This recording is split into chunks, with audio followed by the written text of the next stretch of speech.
What's up guys? Welcome back to my YouTube channel. It's been a while since my last vlog. Nagiging ganun na yung intro ko dahil ang tagal ko lagi bago mag-upload. So yan, for today's video, nandito tayo ngayon sa aming dating cottage. So ngayon is para na siyang transient house. Nirenovate namin siya para ngayong summer. Darating na summer. And first week of March, pero sobrang init na, grabe. Laging pawis na yung kalikili ko. Kaya lagi akong nagkukulong sa kwarto dahil doon may aircon. So, let's go. Itutour ko kayo sa update sa renovation ng aming dating coop. So, ayun. Nandito pa din yung open cottage dito. Ayan, dito sa side na siya.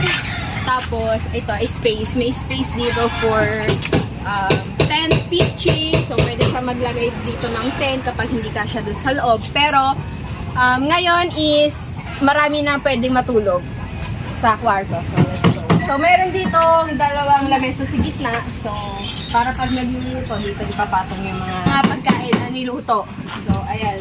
Tapos, yan. Dito ang tatay, nagagawa siya ng hanging cabinet.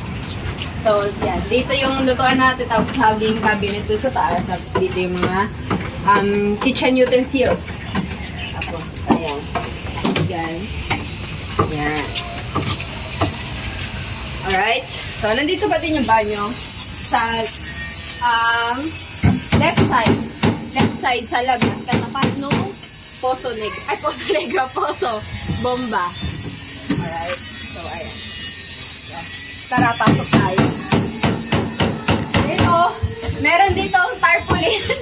Naewan ko kung bakit nilagay nila dito. Ang papakit naman.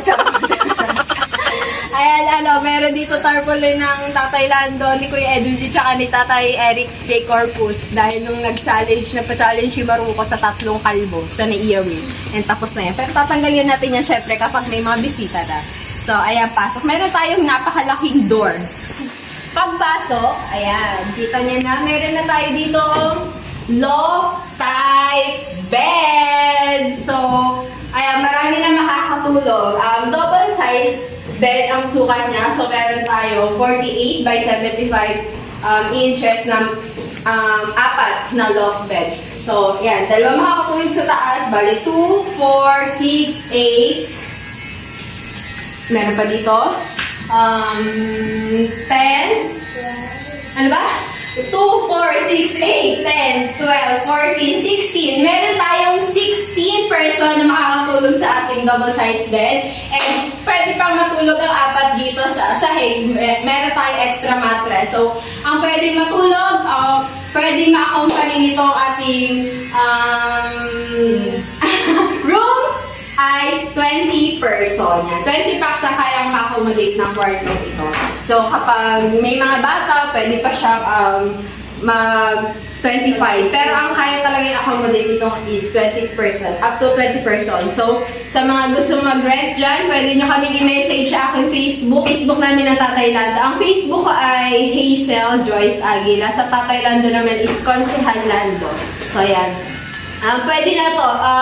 Umorder na din ako ng mga kutsyon. So, yan. Hindi pa na dumarating. So, sa isang araw dadating na siya. So, ayan. Bare pa lang siya ngayon dahil kakagawa lang ito. Kakapintura lang nito kahapon. So, kakatapos lang yan. Kakapintura lang. So, ayan. Ready for summer na. Sana mabawi na namin yung pinampagawa namin dito. So, ayan. Konting ayos na lang is ready na siya.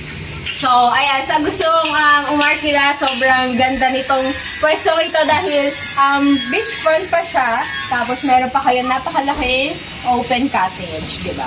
So, ayan, pwede ito sa mga family outings, family gatherings, sa mga workmate nyo. Pwede kayong kung gusto nyo mag-outing, kontakin nyo lang ako sa aking Facebook account. So, ayan. Ano pa ba? Ayun.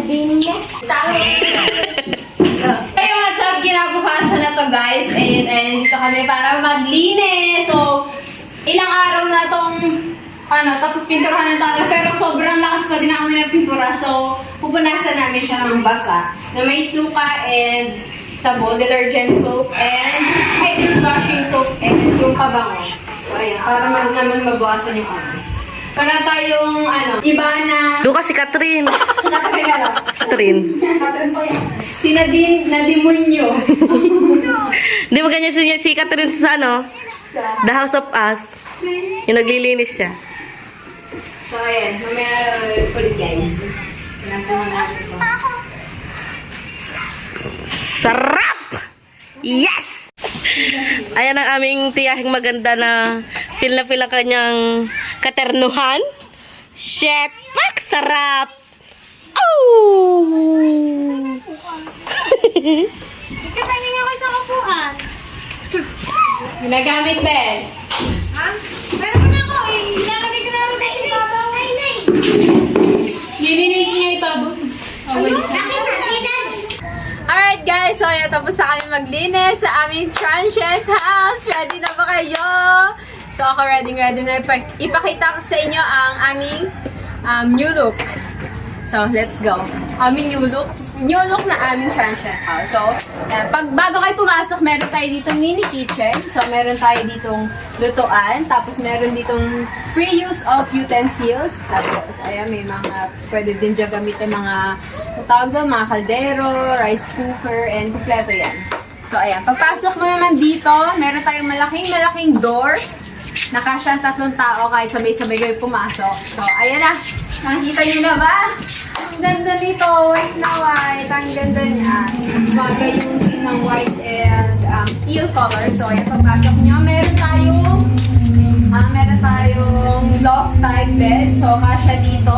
Sa pinagawa ng higaan na to ang 16 person. So, tapos pwede pa dito sa baba, pwede pa maglatag dito. May extra mattress din tayo. So, kasya-kasya nga dito ang 20 packs, 20 person. So, ayan.